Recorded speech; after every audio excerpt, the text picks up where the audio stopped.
Adicias, nous sommes le mercredi 2 février, es lo dimecres 12 de février, et baki los títuls. Le parc naturel de la Narbonnaise a une nouvelle direction, les régions de France favorables à un statut d'autonomie pour la Corse, et bienvenue dans l'année du tigre, l'année de l'espoir.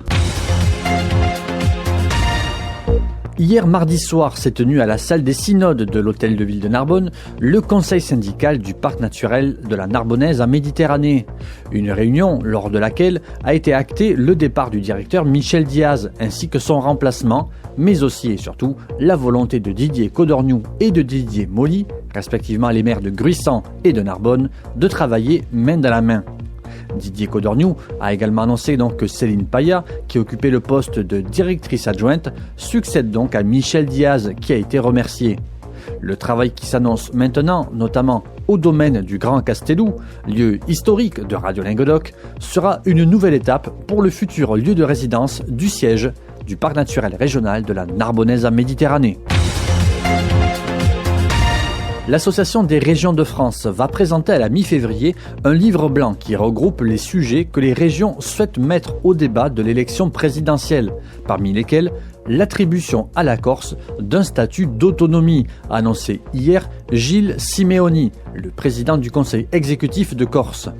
Ce livre blanc doit préciser la vision des régions sur les enjeux de la décentralisation, le rôle qu'elles entendent jouer en matière de politique publique, et les outils qui leur manquent et qu'elles revendiquent pour y parvenir.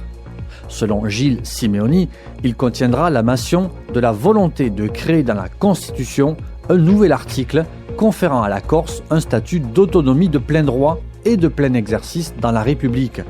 Ce texte précisera également que ce statut serait défini par une loi organique, adoptée après avis de l'Assemblée de Corse, prévoyant le transfert de compétences dans certaines matières, avec pouvoir normatif de nature législative ou quasi-législative au bénéfice de la collectivité de Corse, les compétences régaliennes demeurant du ressort de l'État.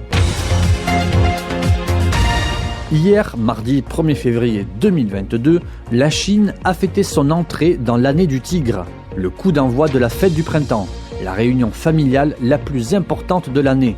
Et cette fois, le Covid-19 n'a pas bousculé les traditions.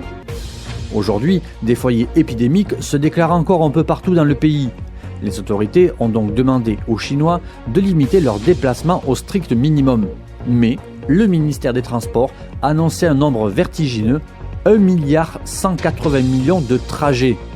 1,180 milliard de trajets pendant cette période du Nouvel An lunaire, qui représente la plus grande migration humaine du monde. Il y a aussi le risque de se retrouver confiné du jour au lendemain. La Chine applique toujours la stratégie zéro Covid. Un seul cas détecté et ce sont des quartiers, voire des mégalopoles entières qui sont confinés, comme les 13 millions d'habitants de Xi'an qui sont restés sous cloche du 22 décembre au 24 janvier, presque un mois. Et impossible de tricher, les applis anti-Covid chinoises vous suivent à la trace et sont directement reliées à votre photo et à votre numéro d'identité. Mais est-ce que vous savez, l'année du tigre dans le zodiaque chinois, qu'est-ce que ça veut dire ?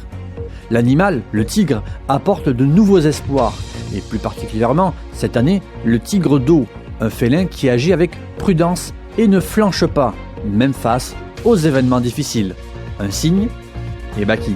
Merci d'escutar Radio Lingodoc sul 95.5 FM a Narbonne e Béziers, a Carcassonne sul 97 FM et sur internet www.lingodoc.eu. Adicias.